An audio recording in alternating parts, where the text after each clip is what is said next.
Good morning class.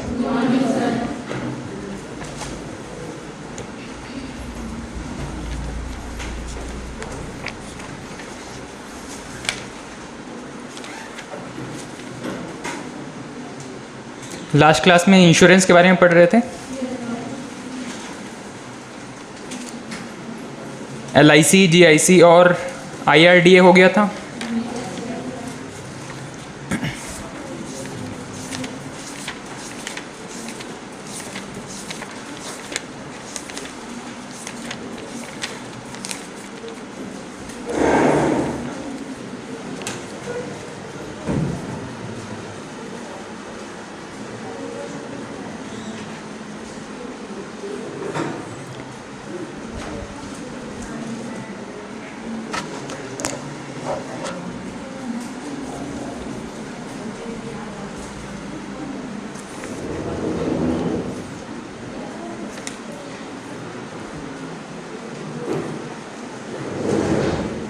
लाफर curve और Lorentz curve दोनों पढ़े हैं।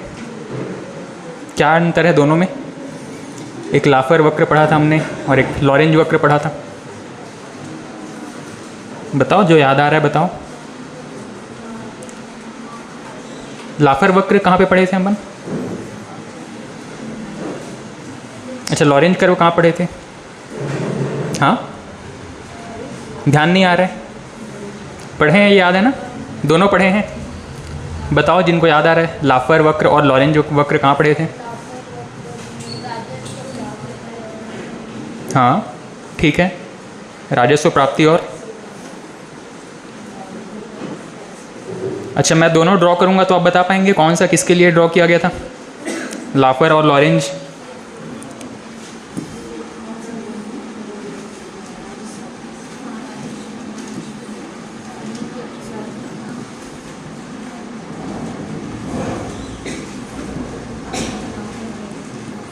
इनमें से कौन सा लाफर है और कौन सा लॉरेंज है? ये लाफर वक्र है और ये लॉरेंज वक्र है। ठीक है, लॉरेंज वक्र क्या बताता है? आय में विषमता के बारे में। ये आदर्श स्थिति है, इससे जितना दूर जाएंगे उतनी विषमता होगी। और लाफर वक्र क्या बताता है? ज़्यादा से ज़्यादा राजस्व इकट्ठा करने के लिए अधिकतम कितना इंटरेस्ट, कितना आपका टैक्स रेट रखा जा सकता है आपकी इनकम पर। ठीक है, यहाँ पर आएगा आपका टैक्स रेट और यहाँ पर आएगा रेवेन्यू, कितना रेवेन्यू जनरेट हो रहा है। एक ऐसा पॉइंट होगा जहाँ पर मैक्सिमम रेवेन्यू जनरेट हो सकता है, उससे ज़्यादा अगर टैक्स बढ़ाएंगे तो रेवेन्यू कम होने लगेगा। ठीक है, अच्छा, बजट वाले टॉपिक में ही 3-4 पॉइंट और ऐड करना था। अगर वहाँ पे स्पेस है तो वहीं पे कर लीजिएगा, और या फिर कहीं पे भी नोट करके एक छोटा सा पॉइंट बजट वाले टॉपिक में करना था।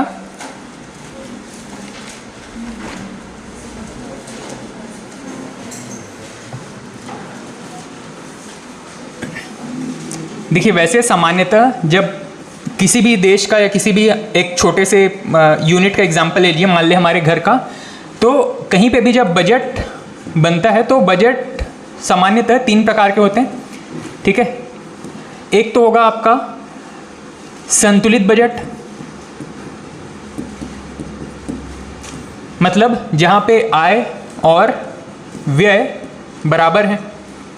ठीक है, इसको हम कहेंगे संतुलित बजट। एक होता है अतिरेक बजट,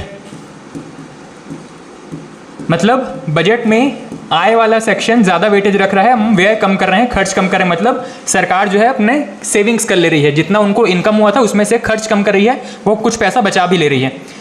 तीसरी कंडीशन है घाटे का बजट। घाटे का बजट मतलब व्यय ज़्यादा है और आय कम है, मतलब सरकार जो है वो लोन लेकर के अपने खर्च पूरे करती है। ठीक, यहीं पे बजट में कौन कौन से टाइप के घाटे होते हैं इसी को ही देखना था, और इसके कुछ फॉर्मूले हैं जो कि एग्जाम में 1 लाइनर फैक्ट के तौर पे पूछे जाते हैं। तो आप लिख लीजिएगा, हेडिंग डालिएगा घाटे का बजट। घाटे का बजट या बजटरी डेफिसिट। 4-5 फॉर्मूले हैं, इसमें 1 या 2 फॉर्मूले थोड़े कंफ्यूजिंग है, बाकी आपको याद रहेंगे। बजटरी डेफिसिट या घाटे का बजट।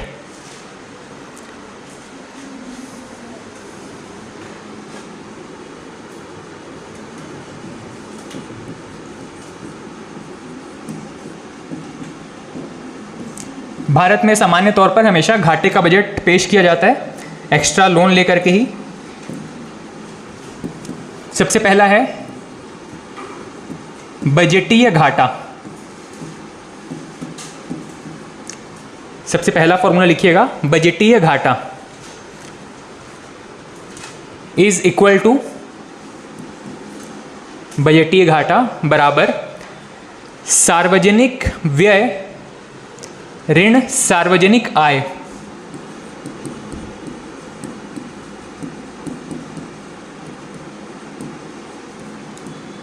व्यय ऋण सार्वजनिक आय। बजट वाला दो पूरा जो कॉलम हमने पूरा देखा था, एक तरफ सार्वजनिक व्यय था, एक तरफ सार्वजनिक आय था। इनका जो पूरा बैलेंस होगा इसी को हम कह रहे हैं बजटीय घाटा, बजटरी डेफिसिट। सेकंड लिखिएगा राजकोषीय घाटा, फिस्कल डेफिसिट।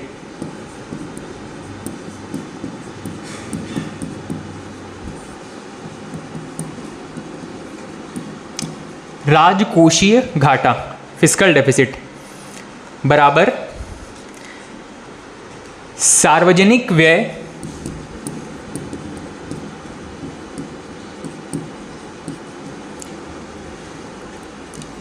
ऋण सार्वजनिक आय, सार्वजनिक व्यय ऋण सार्वजनिक आय माइनस ऋणों से प्राप्त राशि।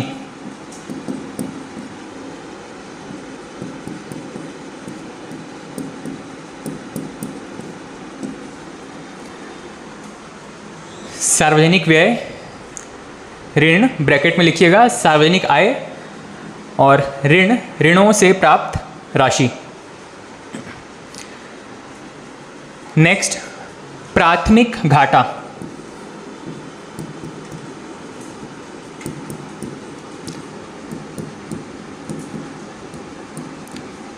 प्राइमरी डेफिसिट, प्राथमिक घाटा। प्राथमिक घाटा बराबर राजकोषीय घाटा माइनस ब्याज अदायगी, पेमेंट ऑफ इंटरेस्ट। राजकोषीय घाटा ऋण ब्याज अदायगी।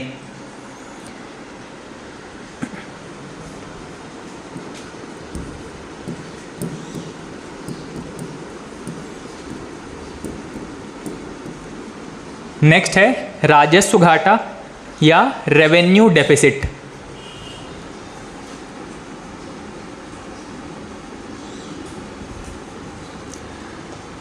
राजस्व घाटा या रेवेन्यू डेफिसिट, राजस्व व्यय माइनस राजस्व आय।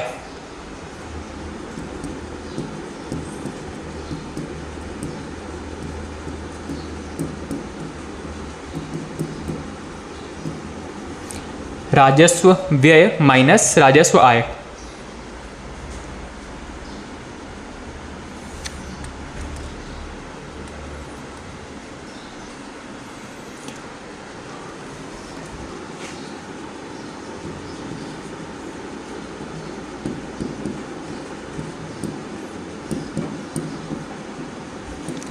और सबसे लास्ट में है चालू खाता घाटा या करेंट अकाउंट डेफिसिट।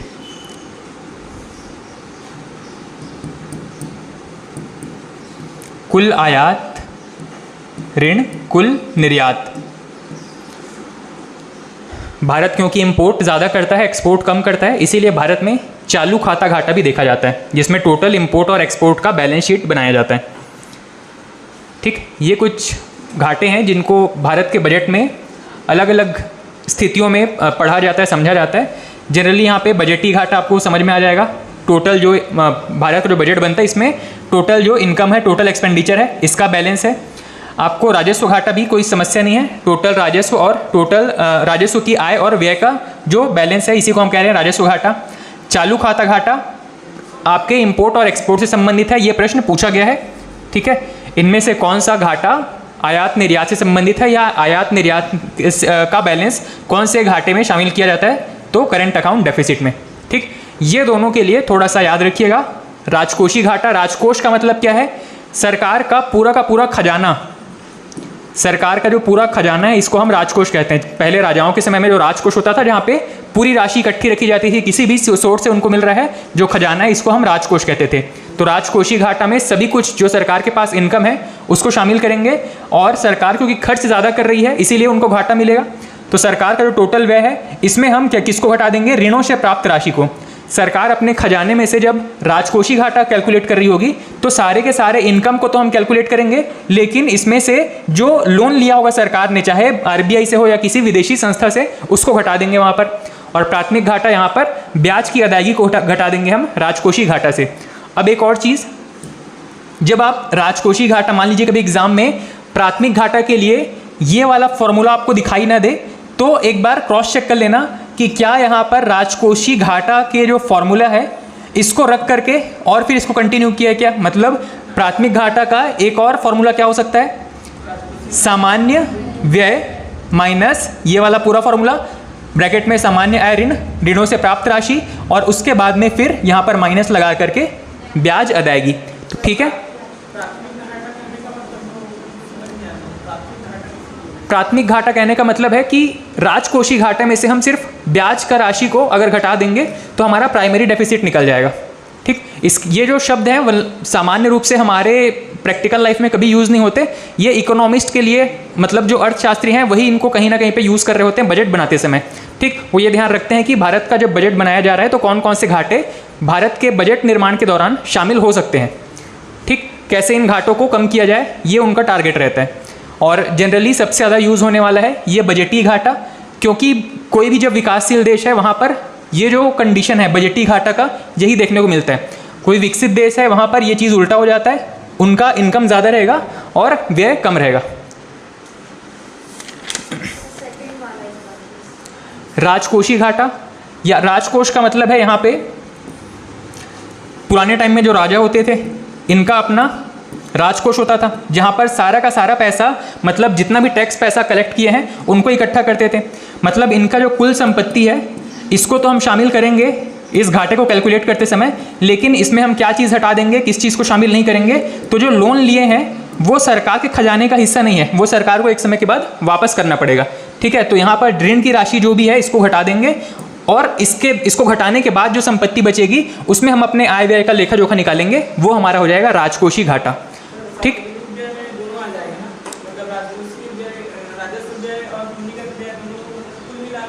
हाँ, सार्वजनिक व्यय जो हमने बजट का जो कॉलम प्रिपेयर किया था इसमें हमने एक तरफ आय और व्यय रखा था।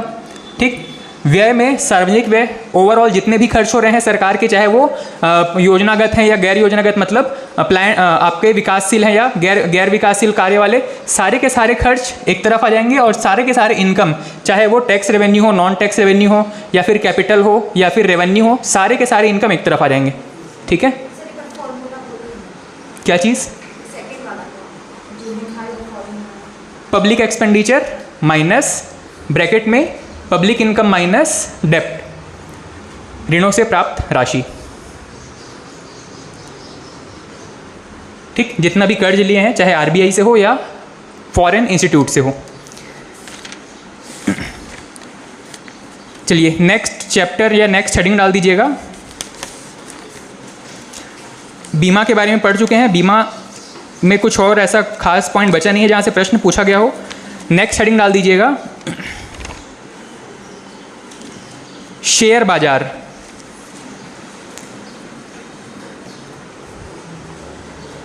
शेयर बाजार, कुछ किताबों में आपको पूंजी बाजार के नाम से भी ये चैप्टर मिलेगा।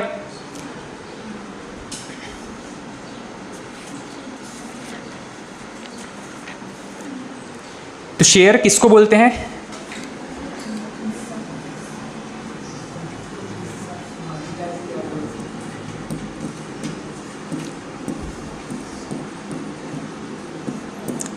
शेयर के बारे में आपने सुना है, न्यूज़ में सुना है, या प्रैक्टिकली बहुत सारे लोग ऐसे होंगे जो हो सकता है ट्रेडिंग करते हों या शेयर्स में पैसे लगे हों, म्यूचुअल फंड में पैसे लगे हों।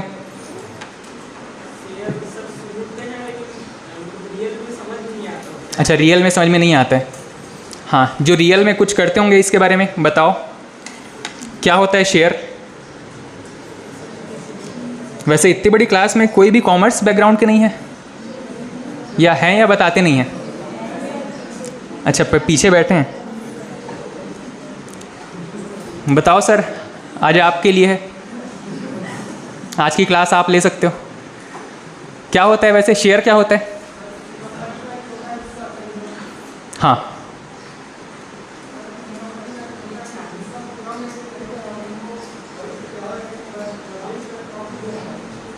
आप बताओ।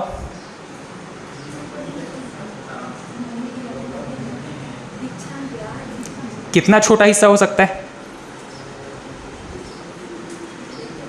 कंपनी पे निर्भर करता है कितने छोटे यूनिट्स बेच सकती है, या फिर हो सकता है एक बड़ा यूनिट बेच रही हो लेकिन उसको एक से ज़्यादा लोग मिलकर खरीद सकते हैं, ऐसा भी होता है क्या? हो सकता है, ऐसा होता है। देखे हैं, सुने हैं इसके बारे में? अगर एक यूनिट एक आदमी नहीं खरीद सकता है तो बहुत सारे लोग मिलकर खरीद सकते हैं। जनरली म्यूचुअल फंड में जहाँ पैसा लगाया जाता है वो इसी कॉन्सेप्ट पे काम करता है।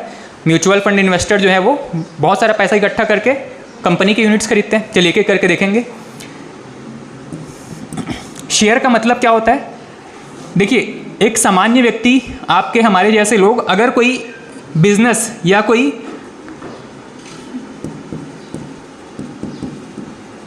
स्वयं का कोई काम शुरू करना चाहें तो हमारे पास जो अवेलेबल कैपिटल होगी, जो हमारे पास कुल संपत्ति होगी, हो सकता है कोई पूंजीपति हो तो बहुत बड़ी संपत्ति एक साथ लगा सके, कोई बहुत बड़ा व्यक्ति है तो एक साथ बहुत सारा कैपिटल इन्वेस्ट कर सके, लेकिन कोई सामान्य व्यक्ति एक साथ बहुत बड़ा कैपिटल इन्वेस्ट नहीं कर सकता।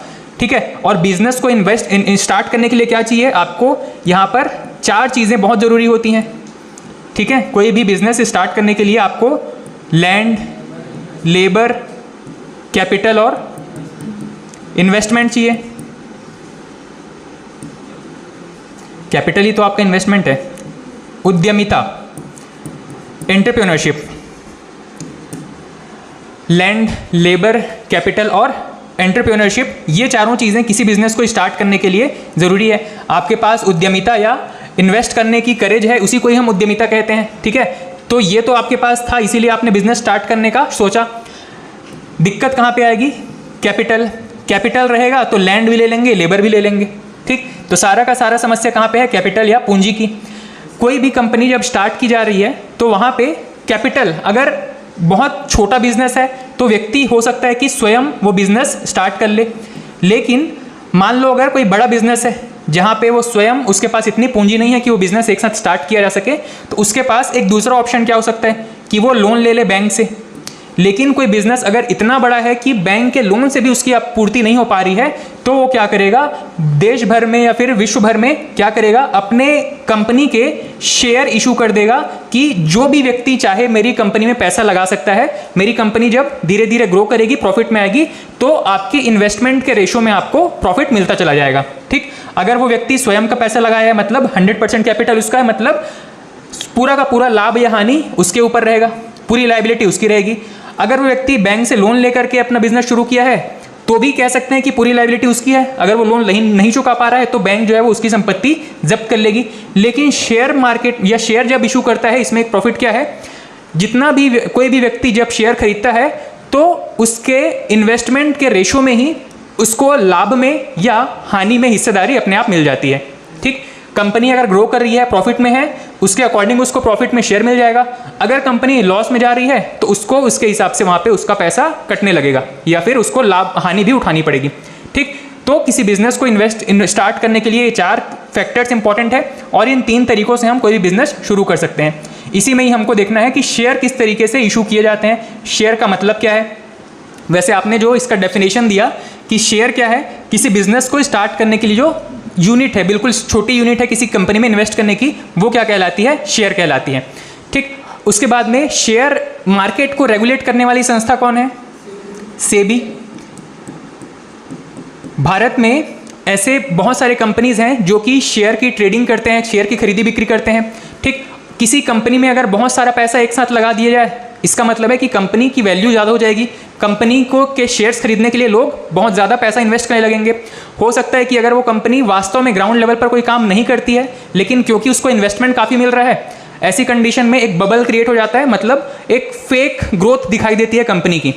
ऐसी कंडीशन में अगर उस बिजनेस का वास्तव में ग्राउंड लेवल पर कोई काम धंधा नहीं है, ठीक कोई काम नहीं करती है वो कंपनी, ऐसी सिचुएशन में अगर उसके शेयर के प्राइस अगर बहुत ज़्यादा हाई हो गए हैं, शेयर के प्राइस अगर बहुत ज़्यादा बढ़ गए हैं और अचानक से जिन्होंने वो शेयर खरीदा था प्राइस बढ़ने का वेट कर रहे थे और धीरे धीरे वो शेयर अब बेचना शुरू कर दे मार्केट में, ऐसी कंडीशन में क्या होगा, उस कंपनी में जितने भी बाकी दूसरे लोगों ने इन्वेस्ट किया था, जो आम पब्लिक ने इन्वेस्ट किया था, उनको क्या होने लगेगा, लॉस होने लगेगा। ठीक, क्योंकि अब उनको कोई खरीदार नहीं मिल रहा है उनके शेयर्स के। उन्होंने खरीदे तो बहुत बड़े दाम में थे, लेकिन जब बेचने जाएंगे तो उनको कोई खरीदार नहीं मिलेगा। ये जो टैक्टिक्स होते हैं, ये जो तरीके होते हैं, ठीक, बिजनेस में ये जो तरीके होते हैं कि किस तरीके से शेयर्स के प्राइस बढ़ा करके और बेच करके पैसे कमाए जाएं, इस चीज़ में जितनी भी अनियमितताएं होती है उसको कंट्रोल करने के लिए ही जो संस्था बनी है, इसको हम कहते हैं SEBI, security and exchange board of India. ठीक, अब इसके बारे में एक एक करके पॉइंट वाइज और स्ट्रक्चर्ड तरीके से नोट करना शुरू करते हैं। सबसे पहला हेडिंग डाल दीजिएगा शेयर।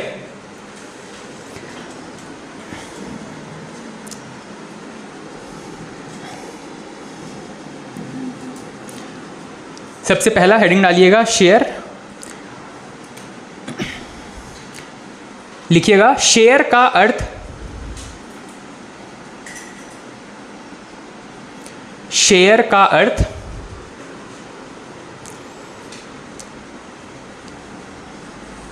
किसी कंपनी में, किसी कंपनी के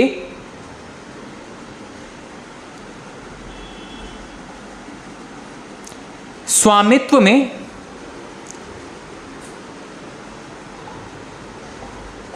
किसी कंपनी के स्वामित्व में भाग या हिस्सा होता है।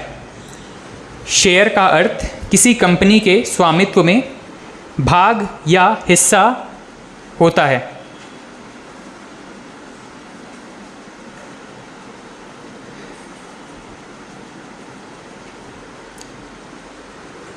यह हिस्सा खरीदने वाला व्यक्ति, यह हिस्सा खरीदने वाला व्यक्ति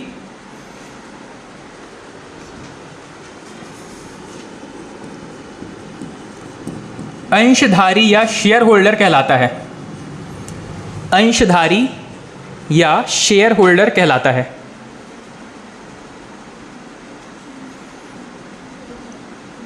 अंशधारी या शेयर होल्डर कहलाता है।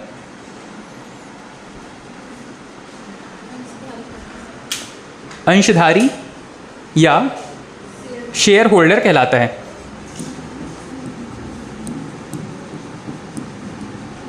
अंशधारी या शेयर होल्डर कहलाता है।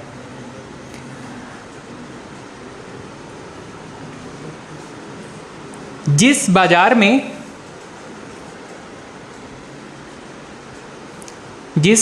में शेयर्स की खरीदी बिक्री होती है या अंशों की खरीदी बिक्री होती है, उसे पूंजी बाजार या शेयर बाजार कहते हैं। उसे पूंजी बाजार या शेयर बाजार कहते हैं। जिस बाजार में शेयरों या अंशों की खरीदी बिक्री होती है उसे शेयर बाजार या पूंजी बाजार कहते हैं।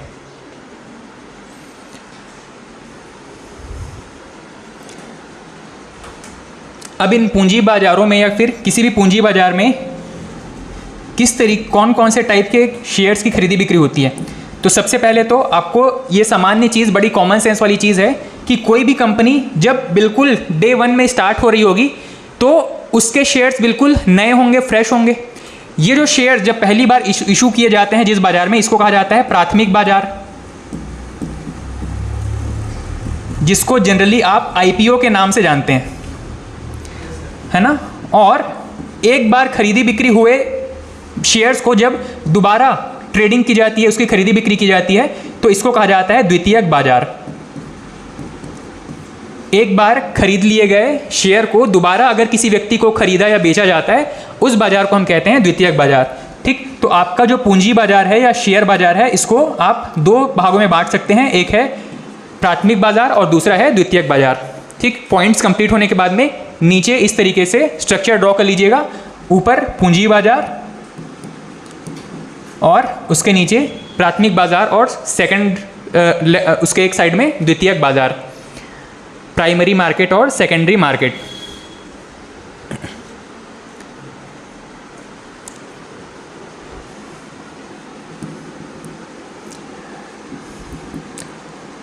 प्राथमिक बाजार में लिखिएगा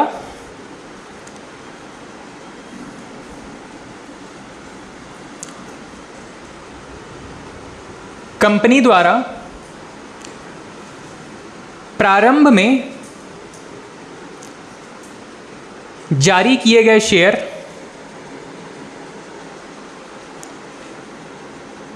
कंपनी द्वारा प्रारंभ में जारी किए गए शेयर प्राथमिक बाजार में बेचे जाते हैं। ये अलग से कोई मार्केट नहीं है, बस वही अगर फर्स्ट टाइम उसको खरीदा बेचा जा रहा है इसको हम कहेंगे प्राथमिक बाजार या प्राइमरी मार्केट। और सेकेंडरी में लिख लीजिएगा एक बार खरीदे गए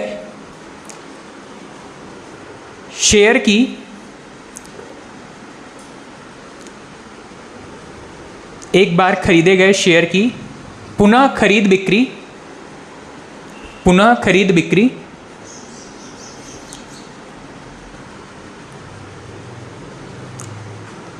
द्वितीयक बाजार में होती है, सेकेंडरी मार्केट में होती है।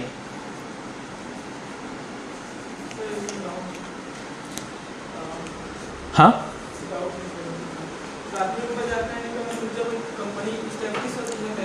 हाँ,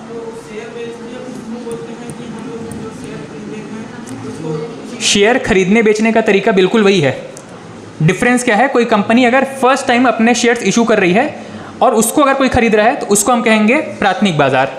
बस टर्म्स का अंतर है, मतलब अगर पहली बार कोई बिल्कुल फ्रेश शेयर खरीदा बेचा जा रहा है उस खरीदी बिक्री को हम कहेंगे प्राथमिक बाजार। ये बाजार के लिए कोई प्रॉपर स्थान तो है नहीं। पहले होता था जब शेयर्स जो है वो हार्ड कॉपी के रूप में खरीदे बेचे जाते थे स्टार्टिंग में, मतलब आज के टाइम पे तो सारी चीज़ डिजिटल है, ठीक है, डीमेट अकाउंट में आप खरीदी बिक्री करते हैं। लेकिन एक समय पे जब डिजिटल शेयर्स का कॉन्सेप्ट नहीं आया था उस समय कोई कंपनी जब इशू करती थी अपने शेयर्स तो वो हार्ड कॉपी के फॉर्म में इशू करती थी, ठीक है। मतलब आपको एक पेपर मिलता था उस पर शेयर्स और आपकी शेयर होल्डिंग का डिटेल लिखा होता था। लेकिन अभी क्या है, यही शेयर आपके डीमैट अकाउंट, इसको हम आगे पढ़ेंगे, इसमें आपके क्रेडिट होने शुरू हो जाते हैं, ठीक है। जो भी ये ट्रांजैक्शन आप करेंगे वो अपने डीमैट अकाउंट से कर सकते हैं। डीमैट अकाउंट किस चीज़ के लिए है, बैंक अकाउंट के जैसा ही, बस यहाँ पे ट्रांजैक्शन शेयर्स का होता है, शेयर्स की खरीदी बिक्री हो रही होती है, ठीक है। प्राथमिक बाजार क्या है, जहाँ पे फर्स्ट टाइम किसी कंपनी के शेयर को खरीदा बेचा जाता है। इसका एक एग्जाम्पल लिख लीजिएगा नीचे, IPO, initial public offering. IPO, initial public offering, जब पहली बार कोई कंपनी शेयर्स इशू करती है इसको हम कहते हैं IPO।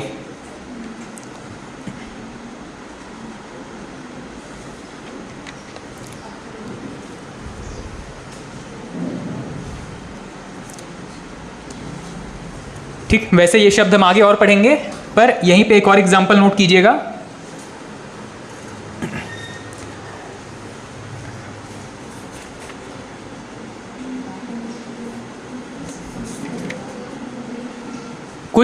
कुछ शेयर्स को जब उसी कंपनी के लिए, उसी कंपनी के कुछ खास लोगों के लिए रिजर्व करके रखा जाता है, इसको क्या कहते हैं?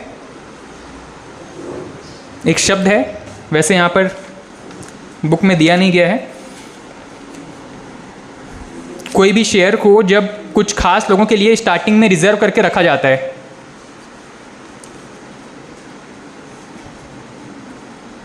Right issue,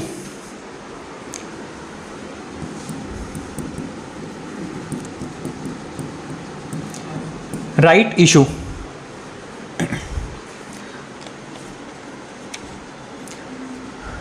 right issue. ये सिर्फ अभी एक एग्जाम्पल के तौर पे नोट करिएगा, इसमें जो भी डाउट्स रहेंगे उसको हम आगे देखेंगे। और IPO और राइट इशू।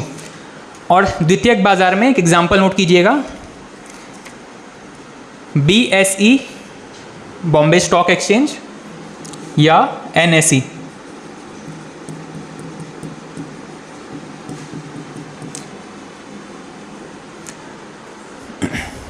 ठीक है।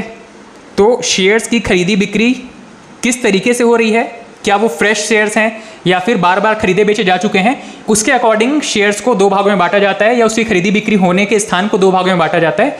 एक है प्राइमरी मार्केट, दूसरा है सेकेंडरी मार्केट। प्राइमरी मतलब जहाँ पे बिल्कुल फ्रेश शेयर्स की खरीदी बिक्री की जा रही है, और सेकेंडरी मार्केट जहाँ पर एक बार खरीदे गए शेयर्स की दोबारा खरीदी या बिक्री हो रही होती है। ठीक है,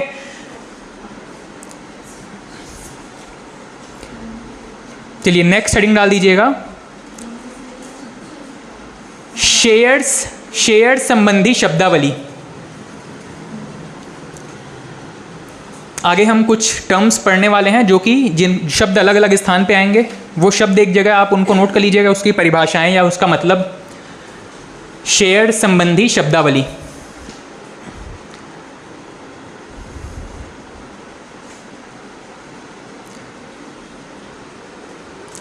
शेयर संबंधी शब्दावली, पहला शब्द है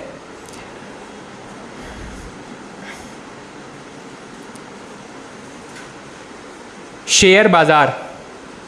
वैसे जो चीज़ आपको पता है सीधा स्किप कर सकते हैं। पहला है शेयर बाजार।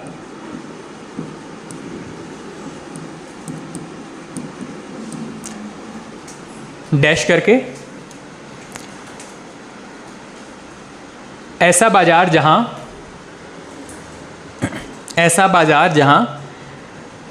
विभिन्न कंपनियों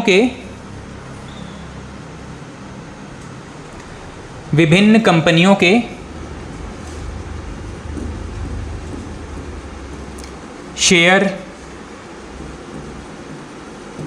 bond, security, share, bond, security,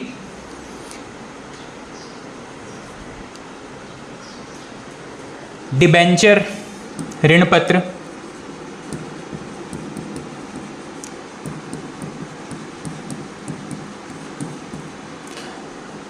ऋण पत्र की खरीदी बिक्री होती है। शेयर, बॉन्ड, सिक्योरिटी, डिबेंचर्स की खरीदी बिक्री होती है। ये शब्द हम आगे देखने वाले हैं, इस पर भी डाउट लेकर के भी इसको दिमाग में रख के मत चलिएगा, बस नोट कर लीजिएगा। ये शब्द हम आगे देखने वाले हैं, शेयर, बॉन्ड, सिक्योरिटी, डिबेंचर क्या होते हैं। Next, gilt edge market.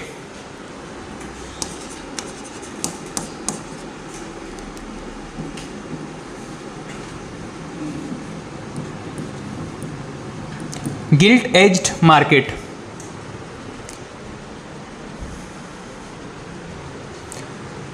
Gilt edged market, dash करके लिखिएगा।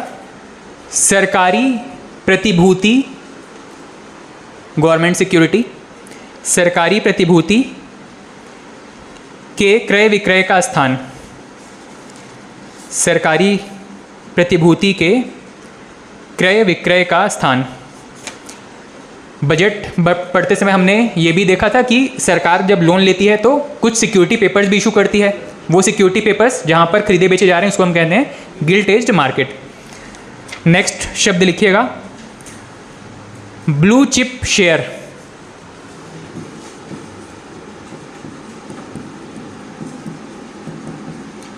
ब्लू चिप शेयर, डैश करके, ऐसे शेयर जो हमेशा लाभ की स्थिति में रहते हैं। ऐसे शेयर जो हमेशा लाभ की स्थिति या लाभ में रहते हैं। ऐसे शेयर जो हमेशा लाभ में रहते हैं।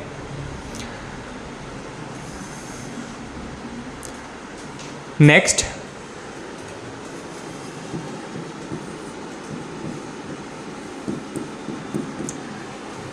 डीमैट अकाउंट,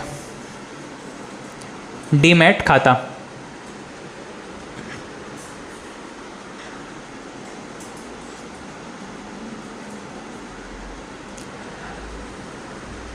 इसका फुल फॉर्म क्या है डीमैट का? हाँ, डिजिटल मार्केट। पीछे डीमैट का फुल फॉर्म क्या है?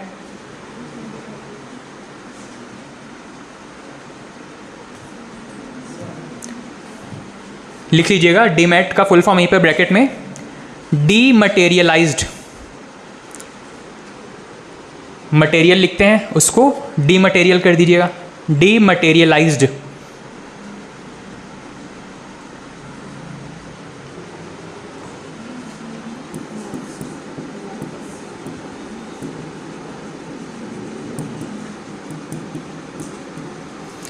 डीमटेरियलाइज्ड अकाउंट, डीमैट अकाउंट मतलब डीमटेरियलाइज्ड अकाउंट।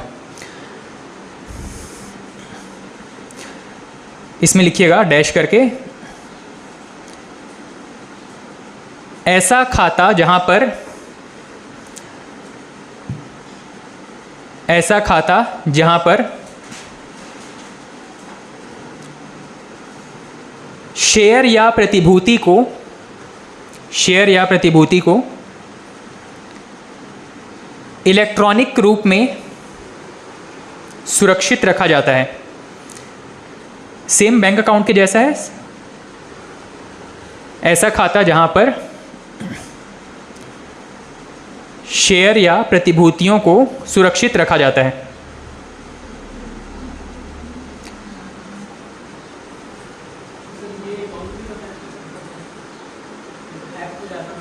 संभावना तो हर किसी की है। नेक्स्ट इसी में ही कंटिन्यू करेंगे। यदि कोई व्यक्ति शेयर बाजार में निवेश करना चाहता है,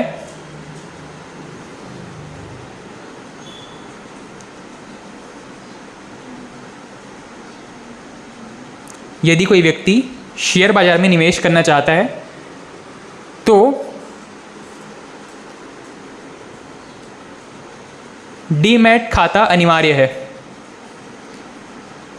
तो डीमैट खाता अनिवार्य है। व्यक्तिगत रूप से शेयर्स की खरीदी बिक्री चाहता है तब तो यहाँ पे है डीमैट खाता खुद के नाम से खोल सकते हैं, और नहीं तो फिर कोई ऐसे ट्रेडर जो कि खरीदी बिक्री करते हैं उनको आप पैसा दे सकते हैं, और अगर उन पे भी भरोसा नहीं है तो फिर बैंकों को पैसा दे सकते हैं। ठीक है, बैंक्स का एक अलग से म्यूचुअल फंड नाम से जो स्कीम्स चलते हैं वो सीधे आपके पैसे जो है वो अलग शेयर मार्केट में लगाते रहते हैं। ठीक है, नेक्स्ट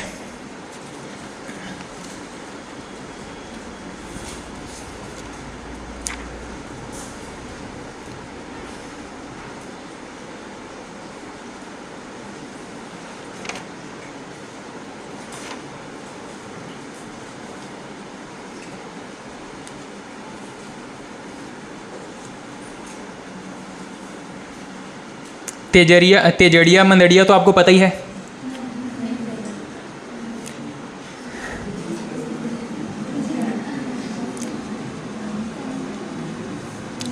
क्लास में हर किसी की कुछ ऐसी चीज़ें हैं जहाँ पे उनकी स्ट्रेंथ है, और आधे कुछ ऐसे हैं जहाँ पे अलग, मतलब स्ट्रेंथ तो हर चीज़ में नहीं हो सकता है। तो मैं उम्मीद करता हूँ कि आपको पता ही होगा करके। ठीक है, लिखिएगा तेजड़िया। अब पीछे जो बैठे उनको ये पता होगा, तेजड़िया मंदड़िया। तेजड़िया या इसको कहते हैं बुल्स।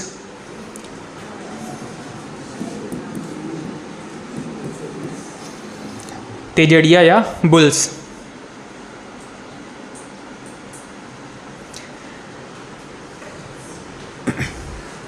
इसमें लिखिएगा डैश करके, ऐसे शेयरधारक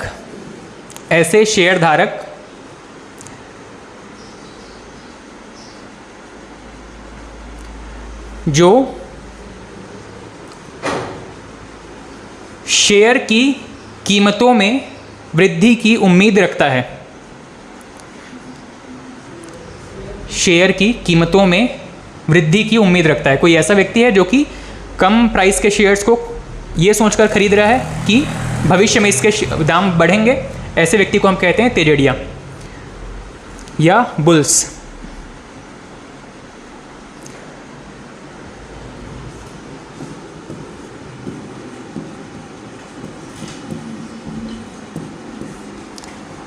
और नेक्स्ट है मंदड़िया, बियर्स। जो बियर पी के मंद पड़ा हो, जिसका बॉडी काम ना कर रहा हो, वो है मंदड़िया। हाँ, भालू वाला ही है। जनरली जो शेयर बाजार का अगर कोई न्यूज़ चल रहा होगा वहाँ पे ये दोनों के सिम्बल्स आपको दिखाई देंगे, बुल्स और बियर्स का। बियर्स सुस्ती का प्रतीक है और यहाँ पे बुल तेज़ी का प्रतीक है। ठीक, इसमें लिखिएगा सिर्फ जैसा पहला लिखे तेजड़िया, उसका जस्ट उल्टा यहाँ पे। जब कोई शेयर धारक शेयर के कीमत गिरने की उम्मीद करता है, जब कोई शेयर धारक शेयर की कीमतें गिरने की उम्मीद करता है। ठीक, कोई ऐसा व्यक्ति भी हो सकता है जिसके पास शेयर्स हैं और वो शेयर्स के भविष्य में हो सकता है उसको लगे कि शेयर की कीमतें गिरने वाली है, अपना शेयर बेचना शुरू कर दे। ऐसे व्यक्ति को कहते हैं मंदड़िया।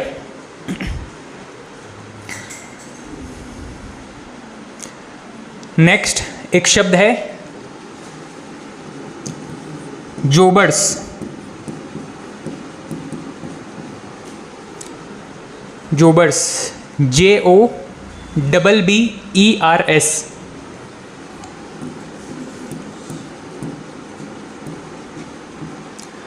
कम लाभ के लिए बहुत शॉर्ट टर्म में जो खरीदी बिक्री करते हैं उनको कहा जाता है जोबर्स।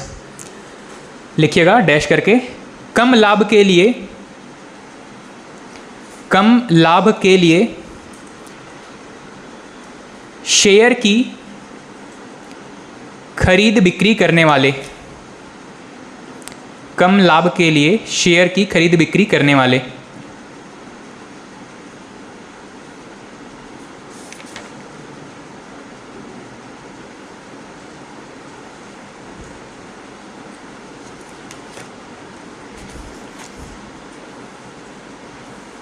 ठीक, ये तो कुछ शब्दावली थी और इसके अलावा भी अगर कुछ शब्द आते हैं वो हम आगे देखेंगे। इसमें 5-6 लाइन छोड़ दीजिएगा, 5-6 लाइन छोड़ करके और आगे नेक्स्ट हेडिंग डालिएगा।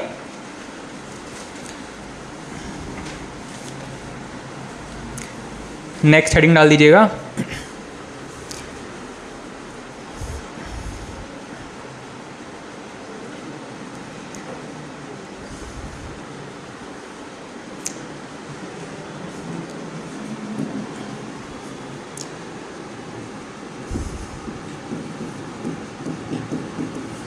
सिक्योरिटी या प्रतिभूति।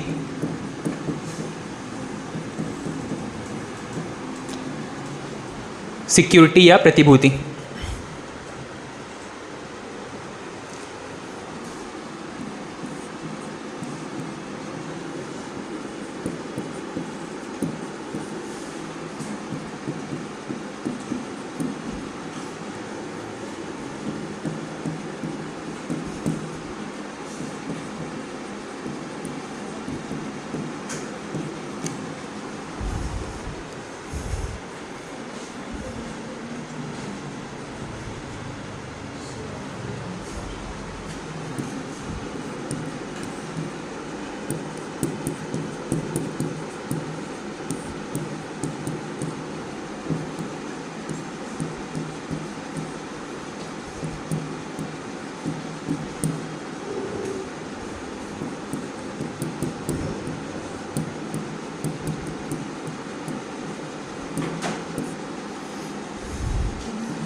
ठीक, ये स्ट्रक्चर ड्रॉ कर लीजिएगा, उसके बाद एक एक करके देखना शुरू करते हैं।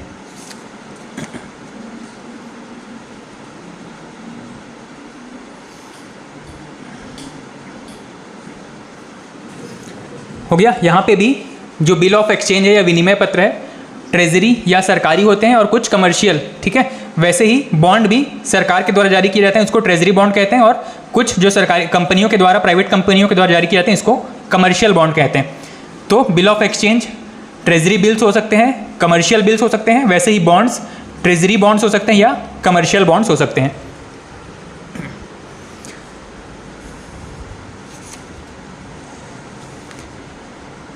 ठीक, सबसे पहला हेडिंग, हाँ,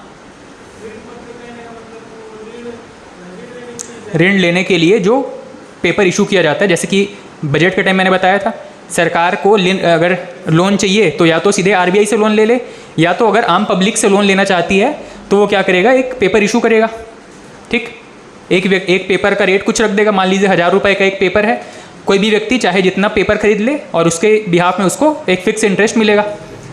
अब वो इंटरेस्ट हो सकता है उसको ईयरली उसको इंटरेस्ट मिलता जाए, 5 साल बाद 6 साल बाद उसको सारा पैसा एक मुश्त मिल जाएगा, या फिर ब्याज के साथ चाहे तो सारा पैसा एक बार में 5 साल बाद ले सकता है वो। ठीक, तो शेयर का सबसे पहले आपने वो एक डेफिनेशन स्टार्टिंग में नोट किया था। ठीक है, यहाँ पे सबसे पहला हेडिंग डाल दीजिएगा ऋण पत्र।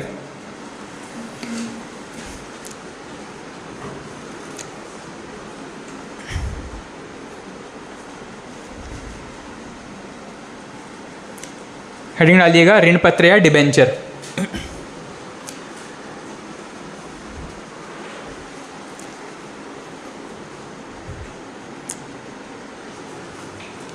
लिखिएगा डैश करके, यदि सरकार या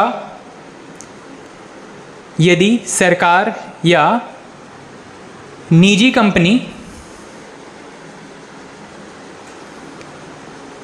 आम जनता से ऋण लेना चाहती है, यदि सरकार या निजी कंपनी आम जनता से ऋण लेना चाहती है तो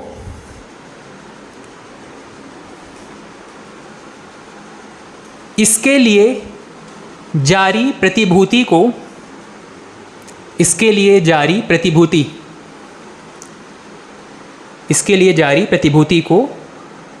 ऋण पत्र या डिबेंचर कहते हैं। इसके लिए जारी प्रतिभूति को ऋण पत्र या डिबेंचर कहते हैं। अब आप अपना कॉमन सेंस लगा के बस ये बताओ, शेयर और डिबेंचर में क्या डिफरेंस हुआ। शेयर में आपने लिखा था कि कोई कंपनी अपना हिस्सेदारी बेच रहा है, ठीक है, शेयर के रूप में क्या कर रहा है, बहुत सारे अपना जो कैपिटल चाहिए था किसी कंपनी को, वो क्या करेगा, उस पूरे कैपिटल को छोटे छोटे पार्ट्स में डिवाइड कर देगा। ठीक, कोई व्यक्ति चाहे जितनी उसकी क्षमता है उसके हिसाब से वो उस पूरे कैपिटल का एक छोटा सा हिस्सा शेयर के रूप में इन्वेस्ट कर सकता है। ठीक, ये तो हो गया था शेयर। शेयर और डिबेंचर में क्या अंतर हुआ, क्या था? शेयर में वो शेयर देगा ना, मतलब कोई निजी कंपनी या सरकार है तो देगा, और डिबेंचर में वो लेगा। कौन क्या दे रहा है, क्या ले रहा है? शेयर में हाँ, सरकार या निजी कंपनी, हाँ, वो अपना शेयर देगा, बेचेगा। ठीक है, मतलब यहाँ पे हिस्सेदारी बेच रहा है कंपनी का। ठीक, और डिबेंचर में पब्लिक से वो ऋण लेगा, सरकार या निजी। हाँ, ठीक है। एक और डिफरेंस यहाँ पे, मतलब अगर पैसे के फ्लो के हिसाब से देखें तो यहाँ पे पैसा जो है कंपनी को मिल रहा है, और डिबेंचर में यहाँ पे भी तो कंपनी को पैसा मिल रहा है। तो आप क्या बताना चाह रहे थे? हिस्सेदारी सरकार, मतलब कंपनी को यहाँ पे पैसा मिल रहा था, हिस्सेदारी के एवज में इसको क्या मिल रहा था, कंपनी को पैसा मिल रहा था इनिशियल कैपिटल के रूप में। डिबेंचर में क्या था? डिबेंचर में भी तो सेम चीज़ था, इन्होंने कुछ पेपर्स बेचे, उसके एवज में उनको पैसे मिल गए। कोई डिफरेंस नहीं हुआ। डिफरेंस क्या आपको सामने आपको नज़र आ रहा है? डिफरेंस क्या है? शेयर का मतलब है यहाँ पे हिस्सेदारी बेची जा रही है, ऑनरशिप यहाँ पे ट्रांसफ़र हो रही है, चाहे छोटी सी मात्रा में हो। कोई व्यक्ति अगर कंपनी के 1% शेयर भी अगर खरीद लेता है, उस कंपनी में उसकी ऑनरशिप 1% की हो जाएगी। ठीक है, लेकिन ऋण पत्र में ज़ीरो ऑनरशिप है, कोई भी स्वामित्व नहीं मिल रहा है उसको। सिर्फ यहाँ पे क्या मिल रहा है, एक फिक्स टाइम के लिए कंपनी क्या चाहती है, मान लीजिए 5 वर्ष के लिए उनको ऋण चाहिए। कंपनी जो है किसी बैंक से लोन न लेकर के आम पब्लिक से लोन ले रही है, कंपनी या कोई सरकार है वो आम पब्लिक से ऋण ले रही है, और उसी ऋण के लिए इन्होंने क्या किया, कुछ इंटरेस्ट रेट ऑफर किया। मान लीजिए 7 या 8% का इन्होंने इंटरेस्ट रेट ऑफर किया। यहाँ पे कंपनी के हिस्सेदारी कोई व्यक्ति जो होगा, जब किसी कंपनी का डिबेंचर खरीद रहा है, ऋण पत्र खरीद रहा है, उसको शेयर्स नहीं मिल रहे हैं, कंपनी में कोई हिस्सेदारी नहीं है, ठीक है, डिसीजन मेकिंग में उनका कोई पार्टिसिपेशन नहीं है, उनसे कोई कुछ नहीं पूछेगा, ठीक। लेकिन सॉरी ऋण पत्र में उनसे कोई कुछ नहीं पूछेगा, लेकिन जब शेयर होल्डिंग है तो अगर एक फिक्स अमाउंट से ज़्यादा उनके पास शेयर है तो उनकी रजामंदी ली जाती है, उनसे डिसीजन मेकिंग में पार्टिसिपेशन उनका होता है। यहाँ पे सिर्फ उनको उनका पैसा कंपनी में लग रहा है, यहाँ पे उनको हिस्सेदारी भी मिल रही है। एक बेसिक डिफरेंस आपको समझ में आया। दोनों ही केसेस में आम पब्लिक अपना पैसा इन्वेस्ट कर रहा है कंपनी में, लेकिन शेयर के रूप में उन्हें हिस्सेदारी मिल रही है, ऑनरशिप मिल रहा है। यहाँ पे डिबेंचर में उनको कुछ भी नहीं मिल रहा है, ठीक। सिर्फ ये एश्योरेंस मिल रहा है कि एक फिक्स टाइम के बाद में उनको कंपनी में जो पैसा लगा हुआ है वो ब्याज के साथ वापस मिल जाएगा। अब वो ब्याज किसी भी रूप में हो सकता है। अगर व्यक्ति चूज करे कि उसे हर वर्ष 1st, 2nd, 3rd या 4th जो भी ईयर होगा, ये हर वर्ष इसको क्या मिलेगा, अपने मूलधन पर जो भी पैसा इसने लगाया होगा उस पर 8% का इसको हर साल ब्याज ट्रांसफर होता रहेगा। या फिर ये चाहे तो सारा का सारा ब्याज एक साथ 5 साल बाद मूलधन और ब्याज के साथ ले सकता है, जैसा भी उनका आपस में एग्रीमेंट हो, ठीक है। तो डिबेंचर में कोई भी ऑनरशिप ट्रांसफर नहीं हो रहा है, शेयर होल्डिंग में आपको ऑनरशिप भी मिलता है कंपनी में, ठीक है। बेसिक डिफरेंस याद रखेंगे, ठीक।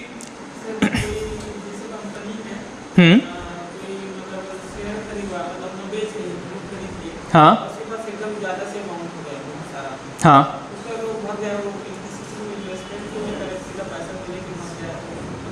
ऐसा सिचुएशन को अवॉइड करने के लिए ही आपका ये सेबी का गठन किया गया है। फिर भी ऐसी सिचुएशंस आती हैं, ऐसी कई कंपनी हैं जो कि अपने शेयर होल्डर्स का पैसा नहीं लौटा पाती हैं, ठीक। अब इनको डील करने के लिए क्या होता है, ऐसा केस तो आपके बैंक के साथ भी हो सकता है। आरबीआई रेगुलेट करता है, पर ज़रूरी नहीं है कि आपने 10 लाख अगर इन्वेस्ट किया बैंकों में तो सारा का सारा पैसा आपको मिल जाए। बैंक रन की सिचुएशन में हो सकता है कि आपका पैसा बैंक से भी डूब जाए। हाँ, दोनों ही जगहों पे, दोनों ही केसेस में एक इंश्योरेंस की फैसिलिटी रखी गई है। जैसा कि हमने पढ़ा था लाइफ इंश्योरेंस, ठीक है, जनरल इंश्योरेंस मतलब बाकी चीज़ों का इंश्योरेंस, वैसे ही आप जो बैंक में कैश डिपॉजिट करते हैं उस कैश का भी इंश्योरेंस करवाना पड़ता है बैंक को, ठीक है। बैंक जो है अपने टोटल डिपॉजिट का भी इंश्योरेंस करवाती है। इन केस अगर बैंक रन की सिचुएशन होती है या बैंक से आपका पैसा नहीं मिल पाता है तो जो इंश्योरेंस कंपनी है वो कस्टमर्स को पैसा पे करेगी, ठीक है। और दूसरी चीज़, ये तो पहला रेगुलेशन हो गया, बैंक को अपने टोटल एसेट का इंश्योरेंस रखना पड़ता है। दूसरा एक चीज़ है आरबीआई के द्वारा भी एक इंश्योरेंस आपको प्रोवाइड किया गया है। इंश्योरेंस क्या है कि कोई भी कंपनी अगर बंद होती है या उनको लॉस होता है तो पहले आपके टोटल डिपॉजिट पे मैक्सिमम आपको 1 लाख तक वापस मिल सकता था, इसको बढ़ा करके अब किया गया है 5 लाख, ठीक है। आपकी इन्वेस्टमेंट चाहे बैंक में कितनी भी हो, पहले 1 लाख मिल सकता था आपको रिटर्न के रूप में। मान लीजिए आपका 10 लाख पैसा जमा है बैंक में और बैंक डूब जाता है, वैसे केस में हर एक व्यक्ति को जिसका पैसा 1 लाख से अगर ज़्यादा है उसको 1 लाख तक की राशि वापस मिल सकती थी। अभी हर एक व्यक्ति को, ऐसा व्यक्ति जिसका राशि 5 लाख से ज़्यादा है उसको अधिकतम 5 लाख तक का राशि वापस मिल सकता है। 5 लाख से कम है तो जितना डूबा है उतना वापस मिल जाएगा उसका। लेकिन अगर मान लो किसी व्यक्ति का 10 लाख डूबा है, 1 करोड़ डूबा है, तो उसको अधिकतम 5 लाख तक वापस मिल सकता है बैंक से, ठीक है। हाँ, हर एक बैंक का भी ये सिस्टम है। जहाँ जहाँ आपके अकाउंट है हर एक अकाउंट का इंश्योरेंस रहेगा। जितने अकाउंट है उतने अकाउंट का, एक व्यक्ति अगर 5 बैंक में 5-10 अकाउंट खोल के रखा है, हर एक अकाउंट पे आपको ये पैसा वापस मिलेगा, ठीक है। यही चीज़ आपके शेयर्स के साथ है, ठीक। नेक्स्ट हेडिंग डाल दिएगा, विनिमय पत्र,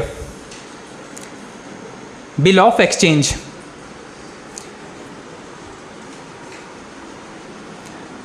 ठीक, डिबेंचर तो समझ में आ गया। सिर्फ लोन लेने के लिए जो पेपर इशू किया जा रहा है वो है डिबेंचर।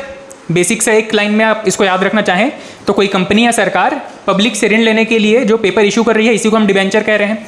अब ये ऋण लेने का जो टाइम पीरियड है उसके हिसाब से भी ये दो टाइप में बटे हुए हैं।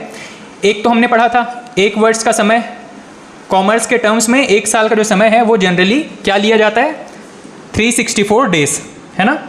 और कोई ऐसा पेपर जो कि 364 दिन से ज़्यादा के लिए है या कम के लिए है, उसी के हिसाब से इसको विनिमय पत्र मतलब एक्सचेंज या बॉन्ड के रूप में अलग अलग डिफ्रेंशिएट किया गया है। ठीक, विनिमय पत्र आपने हेडिंग डाला, इसमें लिखिएगा ऐसी प्रतिभूति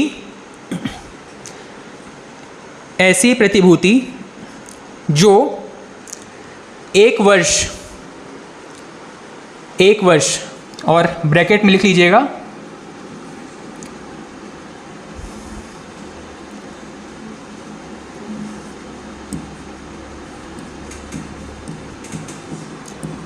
1 वर्ष से कम, ब्रैकेट में लिख लीजिएगा 364 दिन। ऐसी प्रतिभूति जो 1 वर्ष से कम अवधि के लिए जारी की जाती है, 1 वर्ष से कम अवधि के लिए जारी की जाती है।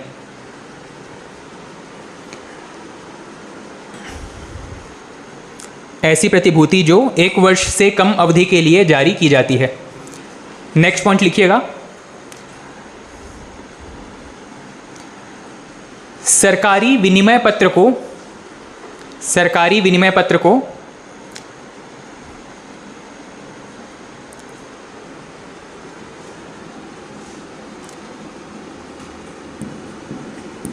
ट्रेजरी बिल,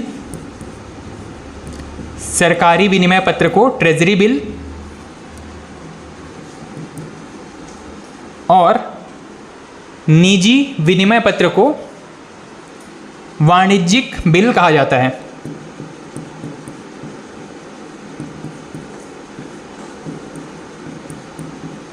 वाणिज्यिक बिल या कमर्शियल बिल।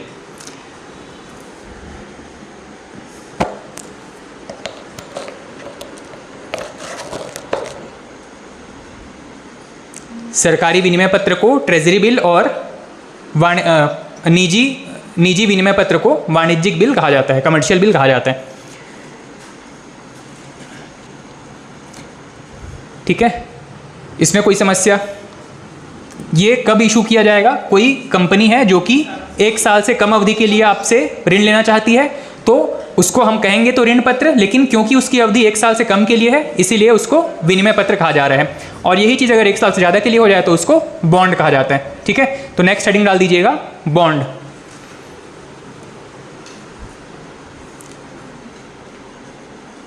नेक्स्ट हेडिंग डालिएगा बॉन्ड।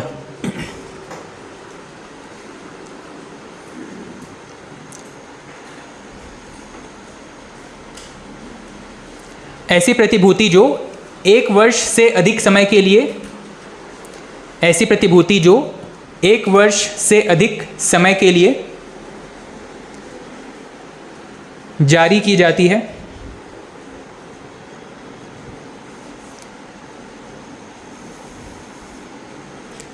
ऐसी प्रतिभूति जो 1 वर्ष से अधिक समय के लिए जारी की जाती है।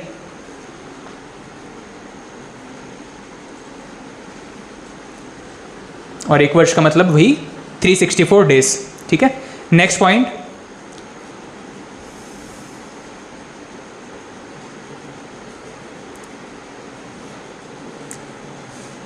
सरकारी बॉन्ड को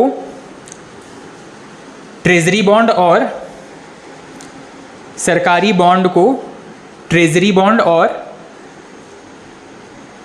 निजी बॉन्ड को वाणिज्यिक या कमर्शियल बॉन्ड कहा जाता है।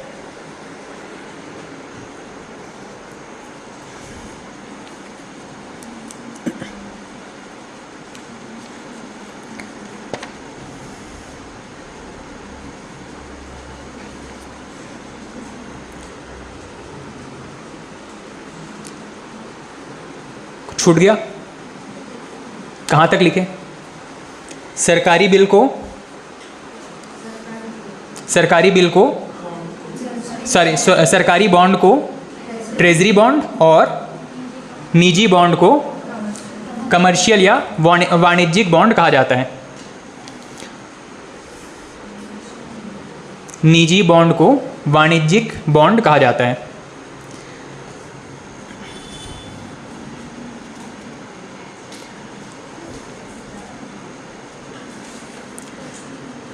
अब शब्दावली में आपने छोड़ा स्पेस छोड़ा है वहाँ पे, उसी में एक शब्द लिखिएगा मसाला बॉन्ड।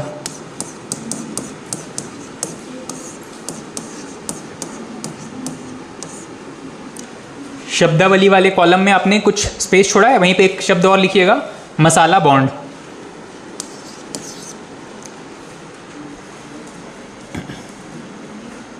ये क्या है? इसमें टाइम लिमिट नहीं है, मतलब बॉन्ड का एक टाइप है। टाइम लिमिट नहीं होगा तो भी तो आपका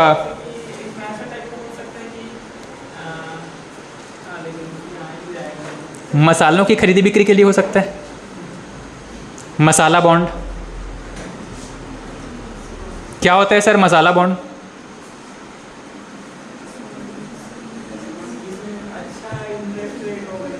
जिसमें इंटरेस्ट रेट ज़्यादा हो, और मसालों में भी 5-10 प्रकार के मसाले आ जाएंगे हर एक के नाम से, मिर्च बॉन्ड, धनिया बॉन्ड, इस तरीके से।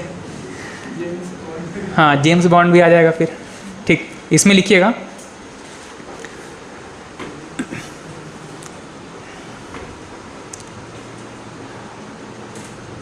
विदेशों में जारी बॉन्ड, विदेशों में जारी बॉन्ड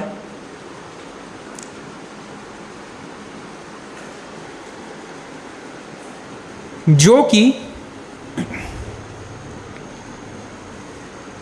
भारतीय मुद्रा में जारी किए जाते हैं। विदेशों में जारी बॉन्ड जो कि भारतीय मुद्रा में जारी किए जाते हैं। ठीक,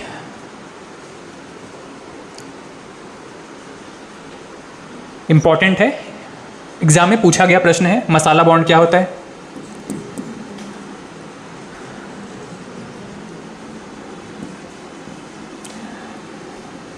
अब एक लॉजिकल प्रश्न है, आप सोच के बताइएगा, मसाला बॉन्ड जारी करने से भारतीय मुद्रा की डिमांड बढ़ेगी या कम होगी? ठीक है, मान लीजिए यूएसए में भारत की कोई कंपनी है जो कि बॉन्ड इशू करती है, उसको हम कहेंगे मसाला बॉन्ड। और वो जो बॉन्ड है उसके लिए उन्होंने एक शर्त रख दिया कि इसकी खरीदी जो है वो केवल भारतीय मुद्रा मतलब रुपयों में ही की जा सकती है। उसको खरीदना, अगर कोई कंपनी वो बॉन्ड खरीदना चाहती है, कोई व्यक्ति बॉन्ड खरीदना चाहता है, उसे सबसे पहले अपना डॉलर एक्सचेंज करवाना पड़ेगा रुपीज़ में। और अगर मार्केट में रुपीज़ की डिमांड ज़्यादा बढ़ रही है, इसका मतलब है कि रुपीज़ की वैल्यू अप्रिशिएट हो रही है, मतलब $1 के लिए हमको कम रुपए पे करने पड़ेंगे।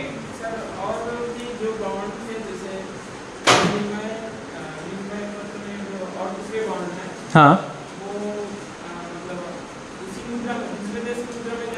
बॉन्ड कहीं भी इशू किया जा सकता है। हाँ, ऋण पत्र या सिक्योरिटी पेपर्स का जो एक हिस्सा है ऋण पत्र, ऋण पत्र में ही हमने 2 हिस्से पढ़े, एक तो बिल ऑफ एक्सचेंज और दूसरा है आपका बॉन्ड। दोनों ही चीज़ें पैसा कलेक्ट करने के लिए, ऋण के रूप में पैसा इकट्ठा करने के लिए जारी की जा रही है। डिफरेंस क्या था? समय का, 1 साल से कम के लिए, 1 साल से ज़्यादा के लिए। फिर बॉन्ड में हमने देखा कि अगर भारत के अंदर ही उसको जारी किया जा रहा है, कोई समस्या नहीं, उसको बॉन्ड के नाम से बेचा जाएगा। समय का डिफरेंस रहेगा, 1 साल, 2 साल, 4 साल, 5 साल, 10 साल, कितना भी हो सकता है। ठीक है, लेकिन अगर वही चीज़ भारत के बाहर बेचा जा रहा है, पहली कंडीशन क्या है? कोई भी ऐसा बॉन्ड जो कि भारत के बाहर जारी किया गया है, और दूसरी चीज़ जिसको खरीदने के लिए केवल भारतीय मुद्रा की ज़रूरत है आपको। ठीक, किसी दूसरी मुद्रा में इसको नहीं खरीद सकते हैं, ऐसे बॉन्ड को ही मसाला बॉन्ड कहा जाता है। इसको जारी करने का रीज़न क्या है? रुपीज़ की वैल्यू को एक्सचेंज रेट के हिसाब से बढ़ा करके रखना, मतलब रुपीज़ की डिमांड को क्रिएट करना मार्केट में। और दूसरी चीज़ है भारतीय, पहला कंडीशन तो हमने देखा, या पहला रीज़न हमने देखा, भारतीय मुद्रा का डिमांड मार्केट में बना रहे। और दूसरा चीज़ है भारतीय कंपनियां विदेशों में जा करके भारत के लिए इन्वेस्टमेंट लेकर के आए। वैसे हम आगे इसको और देखेंगे, एफडीआई के फॉर्म में या एफआईआई के फॉर्म में इन्वेस्टमेंट आएगा, लेकिन उसमें ये एक तरीका है कि भारत में ही आप अगर देखिए, जैसे कि एफडीआई अगर प्रमोट करेंगे भारत में, तो विदेशी लोगों को भारत में आकर इन्वेस्ट करना पड़ेगा। लेकिन अगर वो अपने देश में रह करके ही उन्हीं के रूल्स के हिसाब से इन्वेस्ट करना चाहें तो ये ऑप्शन है, मसाला बॉन्ड में इन्वेस्ट कर सकते हैं, ठीक है। और वही चीज़, अगर कोई भी ऐसा बॉन्ड इशू किया गया है जिसको खरीदने के लिए कोई करेंसी का रेस्ट्रिक्शन नहीं है, आप इसको डॉलर में भी खरीद सकते हैं, रुपीज़ में खरीद सकते हैं, तो उसको एक सामान्य बॉन्ड की तरह ट्रीट किया जाएगा। इसमें 2 कंडीशन इंपॉर्टेंट थे मसाला बॉन्ड में, पहला भारत के बाहर, दूसरा रुपीज़ में ही खरीदना है, ठीक है। ये दोनों चीज़ें ध्यान रखिएगा, ठीक। नेक्स्ट हेडिंग डाल दीजिएगा। शब्दावली में बस ये शब्द था एक एक्स्ट्रा। नेक्स्ट हेडिंग डालिएगा।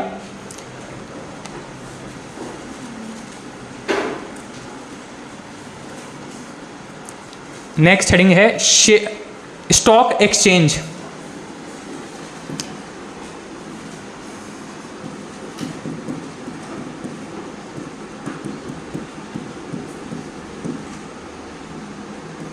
स्टॉक एक्सचेंज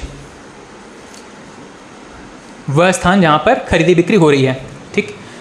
इसमें सबसे पहला है BSE।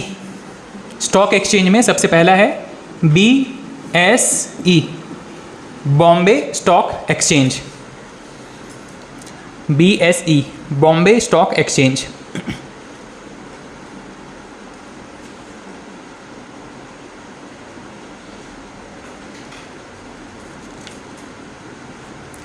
ठीक, बिल्कुल टू द पॉइंट और एग्जाम ओरिएंटेड पॉइंट्स यहाँ पे नोट करना शुरू करेंगे BSE के बारे में, और जहाँ जहाँ से प्रश्न पूछे गए हैं नोट कीजिएगा। सबसे पहला, इसकी स्थापना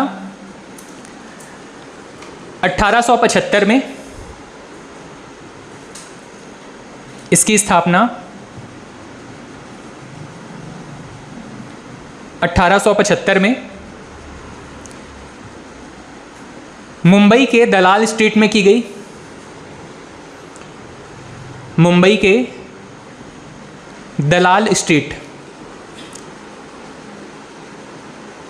दलाल स्ट्रीट, मुंबई के दलाल स्ट्रीट में की गई। लिख पाए? कुछ छूट गया? इसकी स्थापना हाँ 1875 में मुंबई के दलाल स्ट्रीट में की गई। सेकंड पॉइंट, यह एशिया का सबसे पुराना स्टॉक एक्सचेंज है। यह एशिया का सबसे पुराना स्टॉक एक्सचेंज है।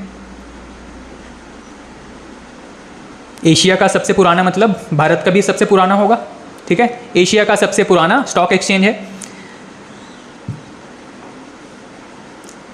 नेक्स्ट पॉइंट, यह भारत का सबसे बड़ा स्टॉक एक्सचेंज है। यह भारत का सबसे बड़ा स्टॉक एक्सचेंज है जिसका मुख्यालय मुंबई में है। कई बार स्थापना के बाद मुख्यालय चेंज हो जाता है, लेकिन इसमें मुख्यालय वही है। RBI शुरू में कहाँ था?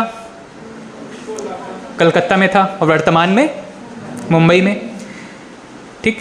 यहाँ पर दोनों चीज़ें मुंबई में ही, याद रखिएगा। नेक्स्ट पॉइंट,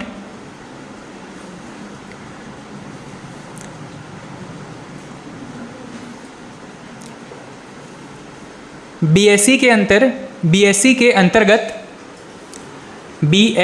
अंतर्गत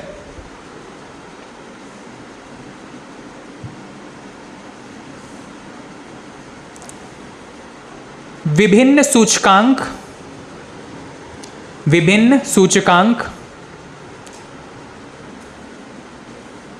जारी किए जाते हैं।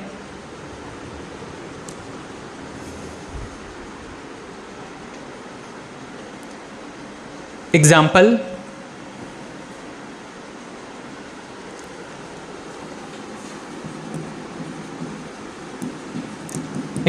सेंसेक्स, कॉमा, सेंसेक्स, कॉमा,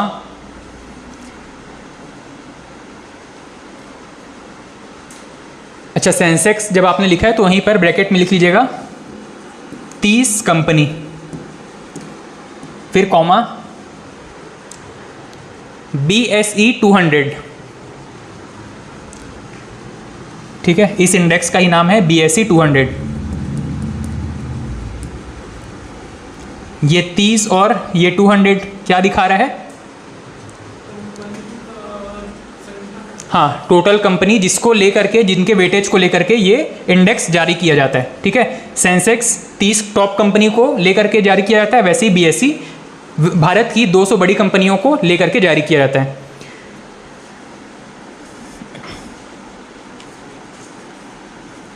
ठीक, नेक्स्ट स्टॉक एक्सचेंज है NSE।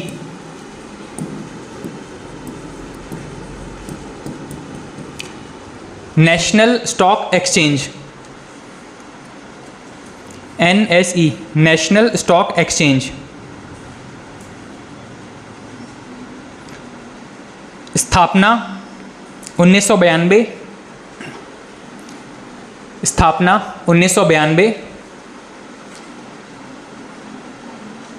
1992, मुख्यालय मुंबई,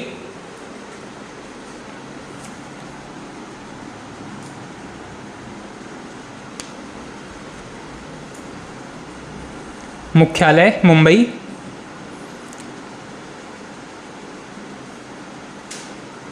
नेक्स्ट सूचकांक या इंडेक्स, सूचकांक या इंडेक्स।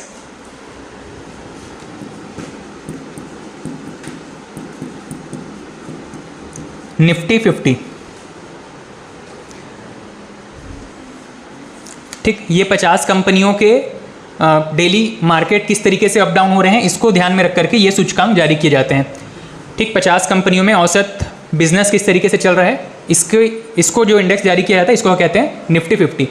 सेंसेक्स में 30 कंपनी है, BSE 200 में 200 कंपनी है।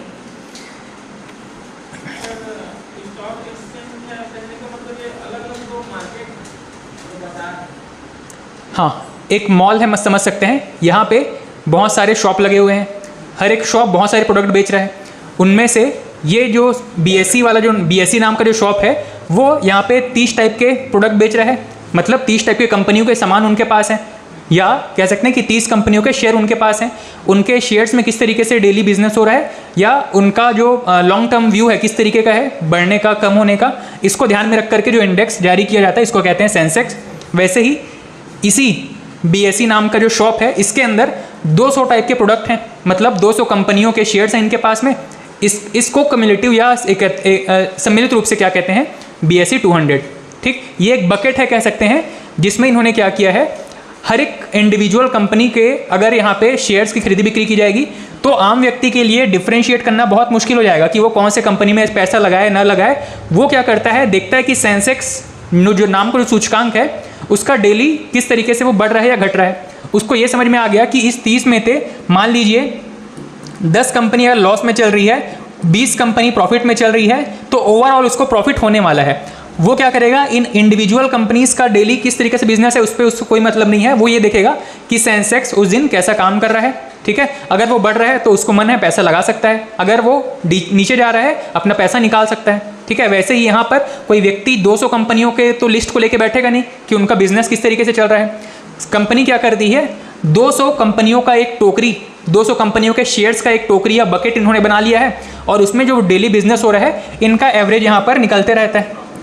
हाँ ठीक है, अगर वो सारे के सारे या मैक्सिमम कंपनीज प्रॉफिट में चल रही हैं तो आप जब सेंसेक्स का वो देखोगे बार ग्राफ जो जलते रहता है वो ग्रीन कलर का दिखाई देता है, मतलब कंपनी जो है वो प्रॉफिट में चल रही है। व्यक्ति को अगर लगता है यहाँ पे इन्वेस्ट करना प्रॉफिट है, प्रॉफिट का सौदा है, तो वो यहाँ पे मतलब इन्वेस्ट कर सकता है, अदरवाइज वहाँ से अपने पैसे निकाल भी सकते हैं। ठीक है, तो बिजनेस को ओवरऑल देखने के लिए ही इस तरीके से बकेट बनाए गए हैं। ठीक,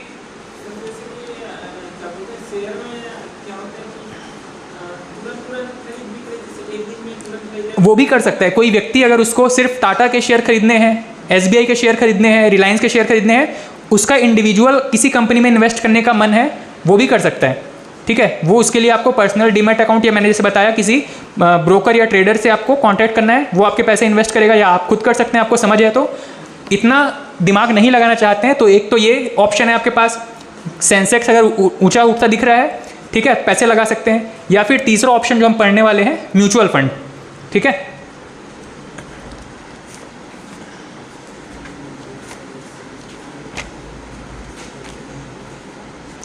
चलिए इसी में शेयर स्टॉक एक्सचेंज में, ये तो दोनों भारत के हो गए, वैसे और भी हैं भारत में, लेकिन दो ऐसे इंपॉर्टेंट हैं जहाँ से प्रश्न पूछे जाते हैं। इसके बाद में कुछ वैश्विक या विश्व के स्टॉक एक्सचेंज है जहाँ से प्रश्न पूछे जाते हैं कि ये स्टॉक एक्सचेंज कौन से देश का है। ठीक, तो यहाँ पे सिर्फ स्टॉक एक्सचेंज का नाम और देश का नाम नोट कीजिएगा।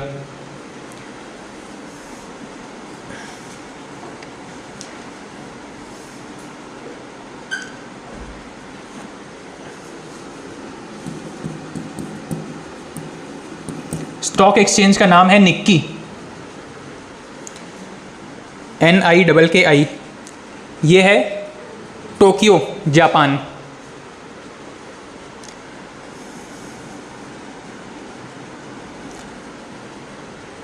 नेक्स्ट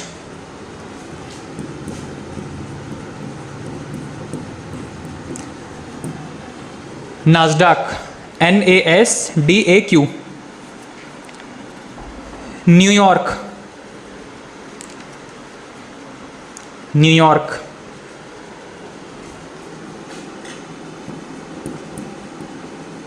कुछ किताबों में ये आपको डी जोन्स या डाउ जोन्स के नाम से मिलेगा, दोनों एक ही है, न्यूयॉर्क। नास्डाक और Dow Jones, New York. Next KOSPI, KOSPI Korea का स्टॉक एक्सचेंज है।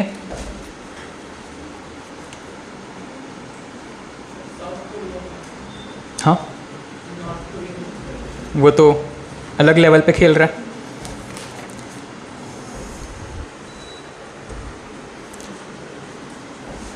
ठीक है, तो ये विश्व के कुछ प्रमुख स्टॉक एक्सचेंज हैं।